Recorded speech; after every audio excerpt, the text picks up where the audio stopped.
when we talk about establishing the context for performance, we're talking about viewing the organization within its marketplace, whether or not it's a for-profit entity, and therefore showing the relationships between external customers, suppliers, regulators, and competitors, whatever is relevant to that organization, as well as the internal network of customers and suppliers formed by the organization's functions or departments, which enables the organization to provide the products and services that it's in place to do.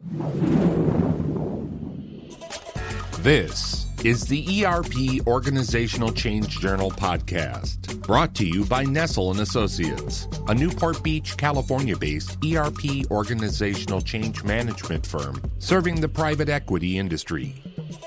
The ERP OCJ seeks to share expertise, insight, experience, and research, and to create effective conversation to help guide ERP organizational change to real, measurable, and verified success.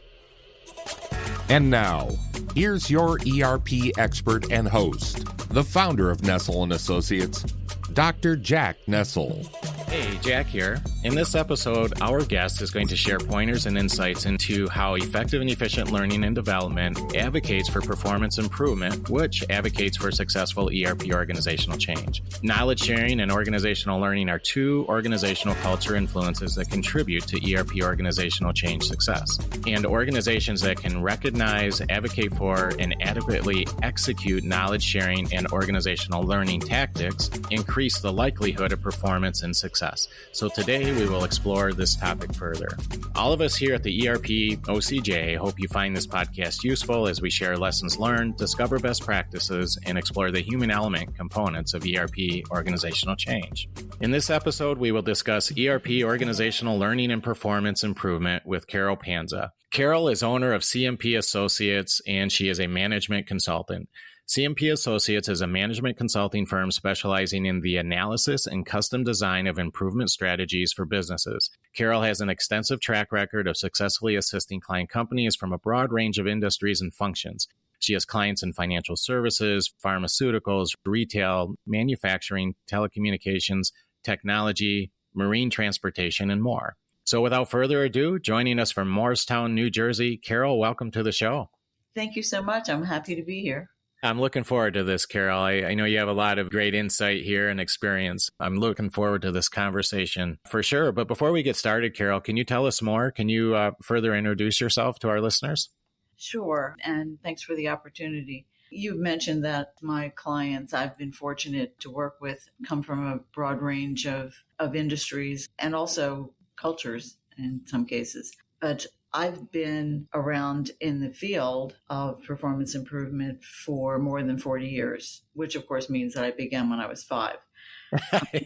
Right. I worked for two small consulting companies before starting CMP Associates. And as you said, I've worked with a large, small, and over a broad range. But in all of that, I'm known for my analysis skills. By clients, certainly, and also by other professionals in the field. I'm a longtime member of the International Society for Performance Improvement, in which I've been very active, including serving on the board of directors and being part of the founding of ISPI Europe, Middle East, Africa, which just delivered its 21st conference, 5 days over 6. And we had folks from 10 or 11 countries. Wow. It's a very interesting conference with a very unique format that we evolved into, and it's been a stable format that gets incredibly great reviews since 2010 when it was solidified. But the centerpiece of it is what we call the Open Assist, where we have a real client with us with real improvement opportunities. And our teams receive their requests for proposals and then spend time during the conference, of course, attending sessions. But all of the sessions and the people that are there become kind of crowdsourcing resources. And we get such great feedback from the clients because of the value they have gained, because they get to keep all the proposals, and our teams are always happy to talk to them further afterwards about, how to go about the different ideas and suggestions that have been made. But anyway, we just finished that, and it always leaves me sort of exhausted, but also very happy that we have been able to do this. And for the last couple of years, we have a scholarship program that has allowed us to invite students who are usually MBA or PhD candidates to join the conference. And that has been really great. They've come to learn that we're a learning sharing bunch, and we're happy to have them. That sounds like a wonderful conference, Carol, and great success and growth. And what a wonderful way, talk about collective sharing and collective learning. That sounds great. Is that something that you'll be able to share out with us so that we can include it in the show notes, a link? Yeah, we do have a website. And in fact, all of the pieces for this year's conference are certainly there. We've also, when we took the conference virtual because of the pandemic, we decided that we would not have any concurrent sessions. Every session that was delivered would be the only thing that was going on in its time slot. Oh. Because we span such a broad range of time zones, we have recorded all sessions. So people over there can access the recording. Sure. Even as we're going along, if you're in Shanghai, which one of our participants was in, you're 12 hours different. So yeah, right. So they could always listen to the recording in a time frame when they weren't, sleeping. If they don't want to, or it's impossible for them to join live, the recordings are the next best thing. Our folks are very engaged and don't just sit there and listen. They participate. Frequently, it's putting things in the chat so that you don't disrupt the presenter, as we keep the sessions to 45 minutes because it's just too long a time period for people to sit there just staring at their computer, even if they are putting things in chat.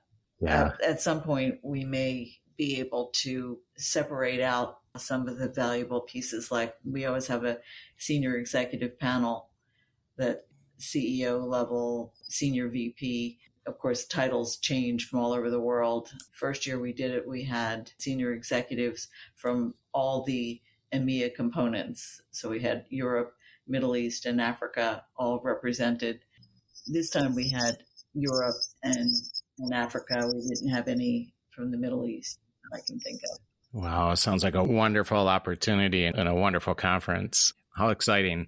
Well, what we do know is that organizational learning is positively associated with organizational improvement, development, and therefore success, and that knowledge-related influences facilitate organizational performance and improvement, and thus plays a significant role towards improving the effectiveness of ERP organizational change.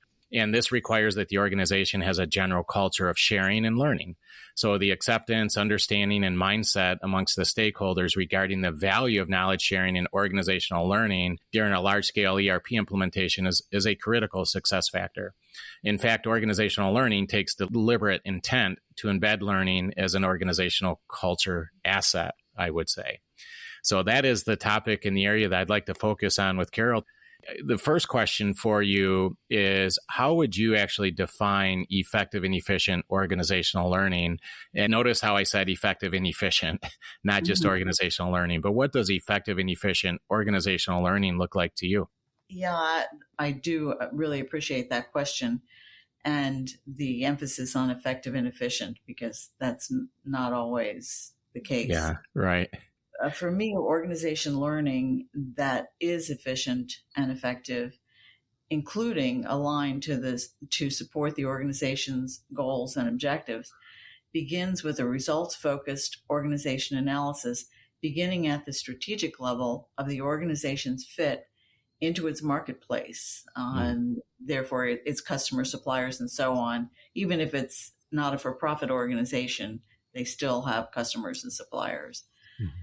and enabled by the organization's internal network of customers and suppliers, i.e., functions and departments, through work processes down to individual position or job performance requirements that are the framework for identifying essential skill knowledge and performance support requirements for all jobs, including the approach best suited to skill knowledge acquisition and, importantly, application of skills and knowledge to the job. Broadly speaking, those approaches for me include classroom or lab kind of training, people outside of the work environment, and task-based on the job or simulation approaches, and finally job aids, kind of last but not least.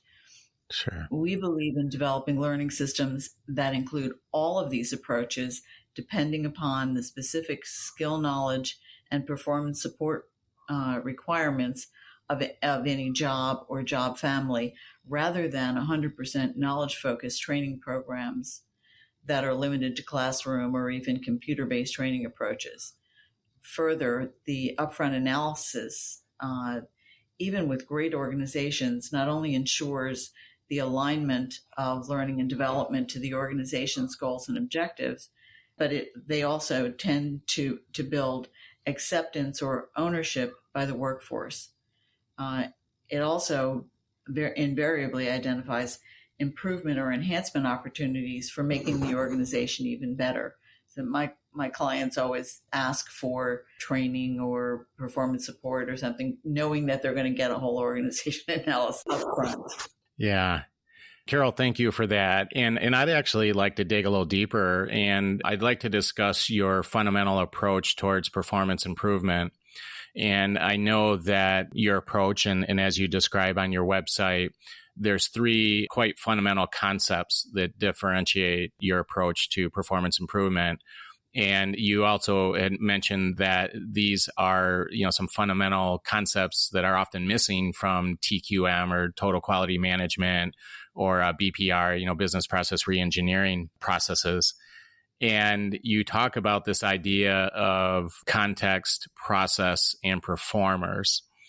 Can you elaborate further on this idea of context and what that means in terms of your fundamental concepts in the way that you approach performance improvement? Absolutely. Yes, and context is so important. As I long-windedly answered the last question, you need to establish the context for performance at the outset as the first step.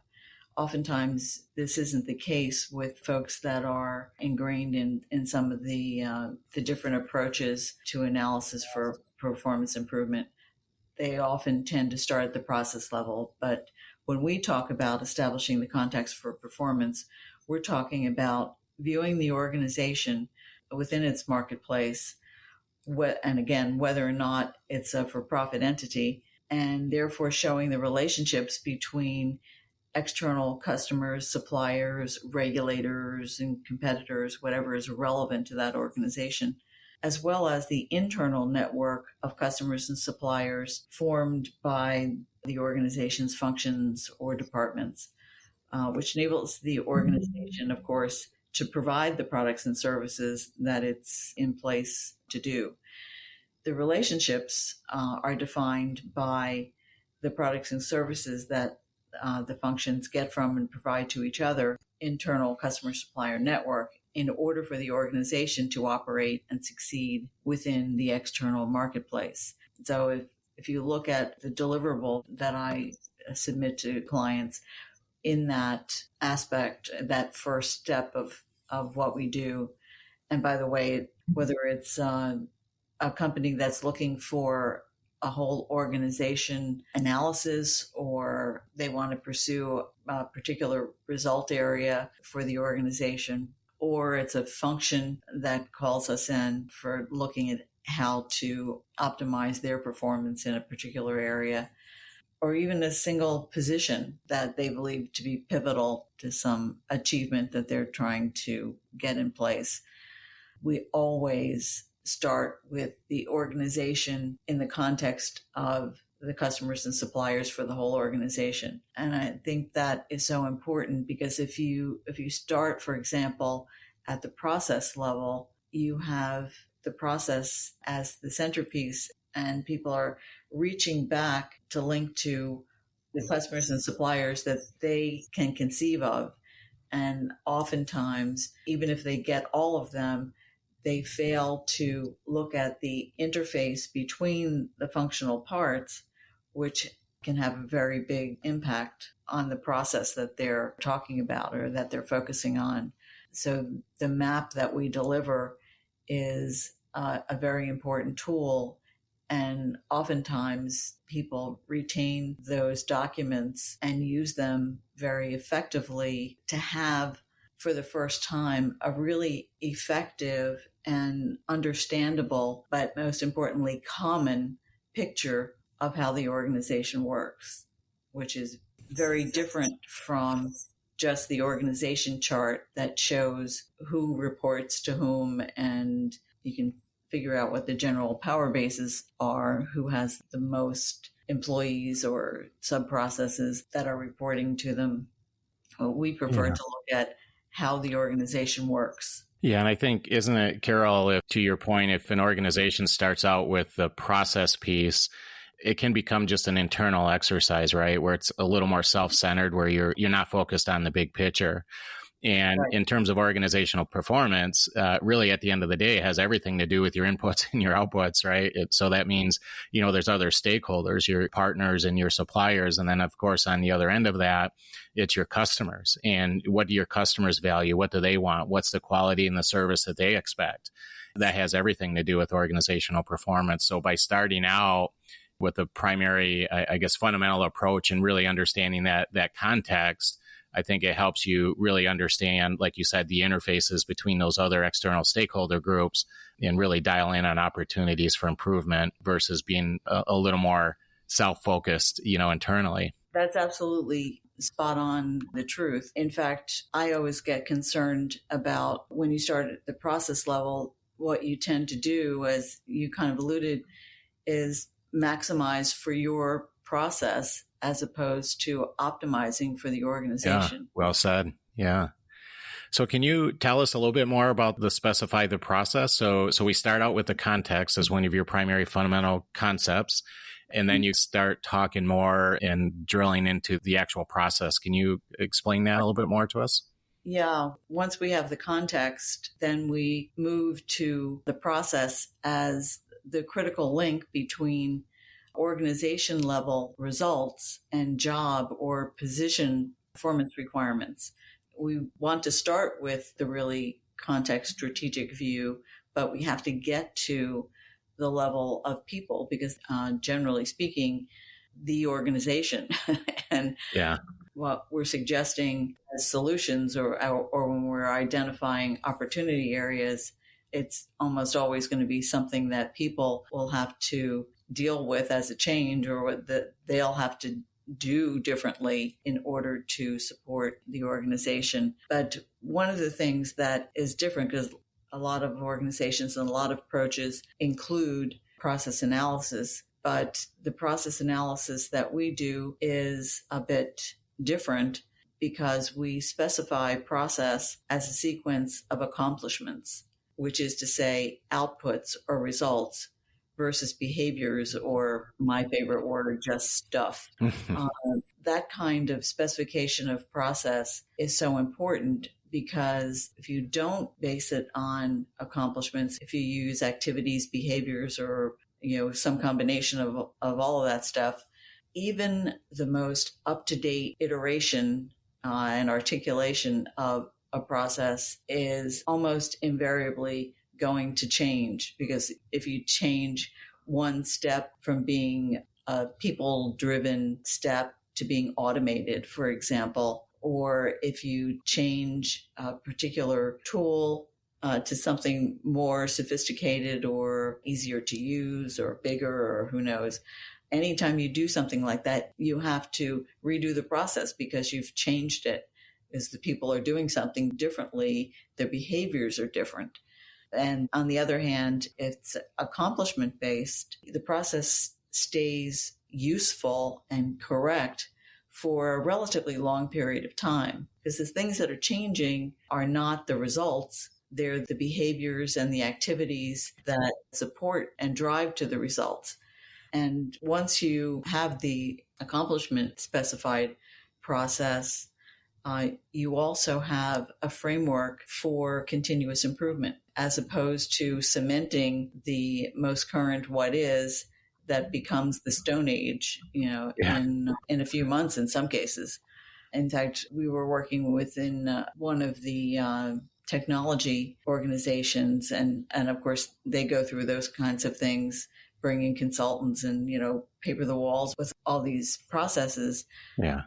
But people were really dissatisfied with that because it didn't take them anywhere. And the CIO brought me in to support the help desk function for that organization, which was a master performer. And they wanted to model that organization in order to build another one in an affiliated organization. But I suggested that the most appropriate thing to do is do the analysis on the organization that you want to model as if it were a client, which it was. And in the process of putting together these two pieces that we've just been talking about, the relationship map, the context piece, and the process pieces, the folks that we were working with within the help desk and the larger IT organization, they got so enthusiastic about these tools because they were actually helping them to improve, and they used the documents, the cross-functional process flows and the relationship maps. And one of them said to me, "Gee, you are really insightful, aren't you?" I said, "No, I'm just giving you the right tools." Yeah. If I may, I want to ask you about that. So in terms of process, it's all about, organizational improvement, performance improvement. And a lot of people talk about BPR, business process reengineering, or VSM, value stream mapping. So maybe tactically, if you can help our listeners understand what it looks like in terms of focusing on a sequence of accomplishments versus behaviors, because like you said, often, you go into a war room or a conference room and there's a whole bunch of paper with lots of diagrams on it. When you look at processes and you start with this, kind of walking through step by step, what functionally happens maybe within your organization or within a department. And once you go through that flow a few times, or that value stream mapping, there's often, you identify gaps, right? Or as I often say, things come out in the wash in terms of opportunities, because you get the right people, the right stakeholders together. You go through this value stream mapping exercise. And sometimes once you do that and you put it to a flow and you make it a little easier to see, what happens a lot of times is people are like, "Oh, wow, yeah, that is broken," right? And then along the way, during value stream mapping, you talk about this ideas of metrics and goals, for each step. So why is it that this step isn't working? What can we accomplish here? What do we need to accomplish here? But can you just walk through, just drill down one more level, maybe more tactically for our listeners? And when you talk about sequence of accomplishments, what does that look like exactly? How do you do that throughout this process of specifying the process? Right. Because you want to get to a lower level that people can relate to immediately. The big difference is, for example, you might have a step on a typical process flow that says reports evaluated or reports reviewed. And I always sit there and say, okay, so what does that mean? It's disembodied from what you're really trying to accomplish. You're telling me what you're going to do, not what you need to get done. And it's the what you need to get done that lasts for a long time. What you do can change all the time. And in fact, oftentimes it doesn't really matter. Does it really matter that you put it on blue paper versus green paper? In some contexts it might, but who knows, or if you do it standing on one foot. But if you, instead of saying reports reviewed, you say something more meaningful about why you're reviewing those reports, then I'm with you. And, for example, you're reviewing the report to identify discrepancies or to prioritize your sequence of visiting customers. I don't know. But you want to look to what the activity that you can't define or that is subject to change and ask why. And it's that why you're doing it, that little result that is going to push the process forward. And I think essentially, Carol, what you're doing there is evaluating and acknowledging the value of that particular step, right? You're really asking questions. Okay, how does this really impact or accomplish our mission? Right. Aren't you really, you're taking that process, maybe the value stream mapping or that process to the next level, because instead of, like you said, just kind of walking through the functional steps or the behaviors, what you end up doing really is questioning and reflecting on what is the real value of this particular step, and is it getting us to where we want to be? Is that a fair point? That's a good statement. And in fact, you were talking about installing measurements. If you're couching your process in terms of a sequence of accomplishments, you've already got perfect points at which you can measure. And you're obviously not going to measure every single one. But by definition, you're looking at something that is tangible and observable. Yeah, absolutely. And Carol, I really like your third fundamental concept, and that is the idea of creating a supportive environment for performers. Mm-hmm. So we talked about this idea of process, and then before that, we talked about this idea of context. And then you also talk about one of the three primary fundamental concepts is this idea of performers. Can you explain that? Yep. Yeah, I always, and I usually have a funny little picture of the performer that inside the performance system, but performers or employees are the organization. After all, if you take away all the employees, what do you have? A bunch of machines, and empty warehouses. Yeah. But creating a supportive environment for performers, to me, is a, if not the critical requirement for supervisors, managers, anybody that has people reporting to them. And what I think is important is making clear to everyone in the organization that you recognize that everyone lives within a performance environment in the simplistic way that we describe it, that I'll give you in a minute. But everyone from the CEO to the janitor lives within a performance system which consists of expectations or the results that the position incumbent is expected to produce, the resources, including the work tools, the things that you use every day to get the job done, or raw materials and things like that, as well as required skills and knowledge. In addition to expectations and resources, you have consequences, which is really incentives or sanctions. What happens when a result is produced from an expectation? Do they get pat on the back, acknowledged? Is there any feedback at all? Is there any way for the performer to know if they have succeeded or not? There's also feedback, which is a consequence, in my opinion, as well. But, feedback to tell the performer how close or far away they were. In the case of feedback and consequences, but mostly consequences, you can have formally or engineered by the organization consequences. You can also have consequences that come from your fellow workers and come from the environment. So perhaps in a union situation, you have somebody who's new and they got the expectations that these are the things I'm supposed to do, and just really putting in all the effort to do it, not only on time, but of the highest quality and all the rest of it.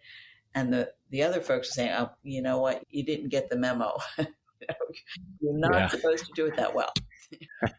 But there are all kinds of things that we don't even think about until you start looking with those glasses on that are in the environment that are discouraging as opposed to supporting. I have a little tool that I share with people. I mean, this is a really simple model. But the important part about it is to get you to think when you're looking at performers and make sure that the performance system that you provide is supportive of their ability to be successful in carrying out their job expectations. Yeah. Because, of course, expectations drive the performance system, which is another vote for looking at the expectations that people have and making sure that they are correctly and consistently tracked back or linked back to the organization's results. We strive to have all positions have a line of sight through the process that they belong to the organization and its results. Yeah. It's not only engaging, it's very rewarding for people, and they really get that we're all in this together mentality, and people begin to be able to appreciate and understand the value of the others. Nobody gets up in the morning and says, you know what, I think I'm going to do a terrible job today. Exactly. And I really appreciated that idea and that fundamental concept of focusing on the performers, because I do agree that often that's a piece that's overlooked. Mm-hmm. And, sometimes it can be a little bit abstract, right? I think that stakeholder dynamics and diversity in terms of motivation, knowledge, experience, and of course, organizational factors, as you'd mentioned, the value of feedback and positive reinforcement, for instance, those are pretty important parts of organizational performance and organizational improvement. And often I do think it's a bit overlooked. All right, Carol, good stuff. And thank you again for your time today. Before I let you go, I do have two more questions. I've got to ask, in your book, Picture This, Your Function, Your Company, you discuss, quote, how do you know for sure that there are no unintended conflicts in departmental objectives within your company, end quote. Can you elaborate on that and explain a little bit more what you mean by that to our listeners? Yeah, I know that it probably sounds ridiculous or, really unlikely, but it really is not unlikely to have conflicts in goals and objectives that are actually detrimental, without knowing it. And I think the only way to really get you to go along with me on that idea is to give you a simple example. There is a company that was a client making and selling an industrial product with a long selling cycle and big ticket price tag through field sales reps who were, interestingly enough, on salary, not commission. And that selling process had as the last step before revenue begins is the customer service installs. However, when budgets and goals were finalized, the sales function established the following for sales reps: 20% increase in revenue on existing accounts and 25% growth in the number of new accounts for every sales rep.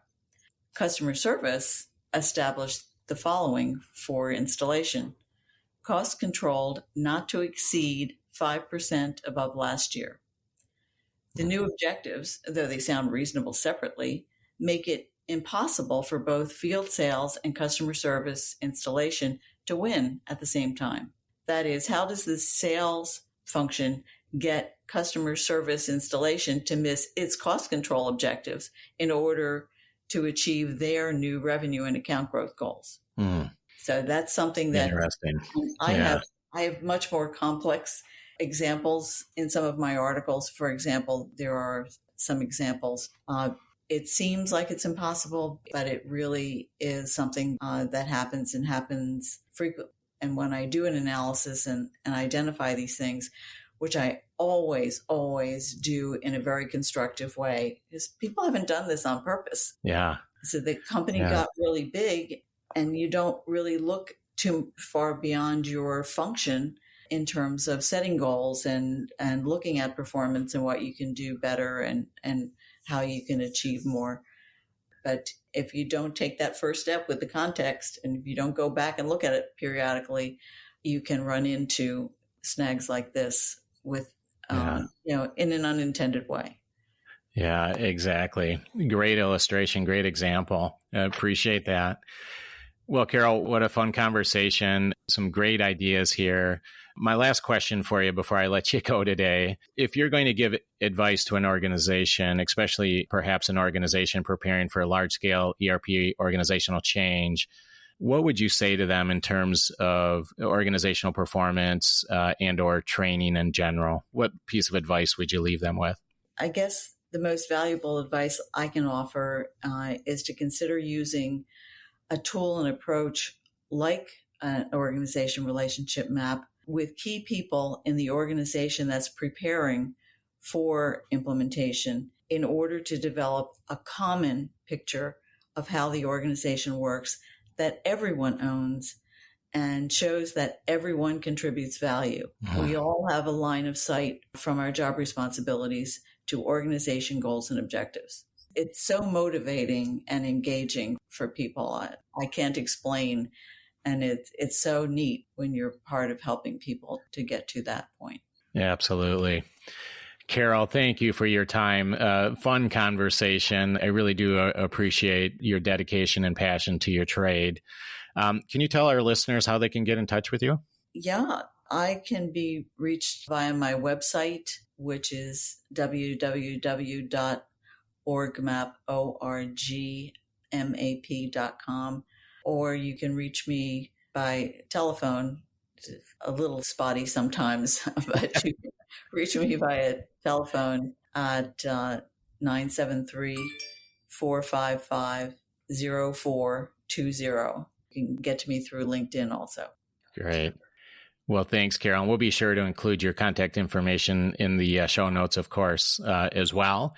And I do have some articles that we didn't quite get to, but I'm going to share those in the show notes as well, because I think you had some really thought-provoking and interesting articles, too, that I want to be sure to share out. Thanks again. Appreciate it. Thank you for your time. Best of wishes, and we'll be in touch. Thank you so much. It's been a pleasure to talk to you.